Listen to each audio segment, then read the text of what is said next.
तो आखिरकार 2024 के लोकसभा चुनावों के बाद बीजेपी एक बार फिर से देश की बागडोर अपने हाथों में लेने जा रही है। प्रधानमंत्री नरेंद्र मोदी लगातार तीसरी बार प्रधानमंत्री पद के लिए नियुक्त किए गए हैं और 9 जून को फिर से प्रधानमंत्री पद की शपथ लेंगे।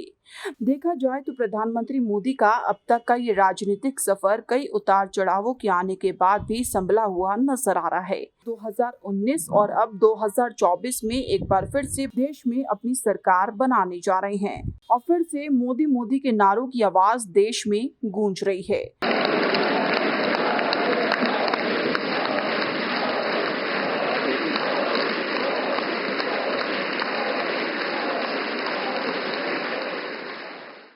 आंकड़ों के मुताबिक इस बार के चुनाव में बीजेपी पिछड़ी ही नजर आई। ऐसा इसलिए क्योंकि 2019 में अगर हम बात करें तो बीजेपी ने 300 पार सीटें पाई थी। वहीं इस बार 2024 में बीजेपी सिर्फ 240 सीटों पर ही खड़ी रह गई। इसके बावजूद भी एक बार फिर से देश में मोदी फिर से प्रधानमंत्री बनने जा रहे हैं। जितनी बड़ी मोदी ने उपलब्धि हासिल की है, उतना ही खास उनका शपथ ग्रहण समारोह भी रहने वाला है, क्योंकि इस बार के शपथ समारोह के लिए सुरक्षा के कड़े इंतजाम किए गए हैं। ऐसे में दिल्ली में जमीन से लेकर आसमान तक सुरक्षा के इंतजाम किए गए हैं और दिल्ली को बंद किले में तब्दील किया गया है। इसके साथ ही सुरक्षा व्यवस्था को बनाए रखने के लिए दिल्ली पुलिस ने शपथ ग्रहण समारोह के मद्देनजर 2 दिन के लिए राजधानी में नो फ्लाई जोन घोषित किया है।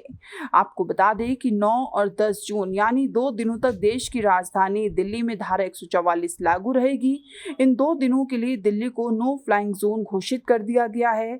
इस बीच ड्रोन उड़ाने, पैराग्लाइडिंग पर रोक लगा दी गई है। शपथ ग्रहण समारोह की सुरक्षा में एसपीजी, राष्ट्रपति के सुरक्षा गार्ड, आईटीबीपी, दिल्ली पुलिस, खुफिया विभाग की टीमें, अर्धसैनिक बलों के जवान, एनएसजी के ब्लैक कैट कमांडो और एनडीआरएफ की टीमें मौजूद रहेंगी।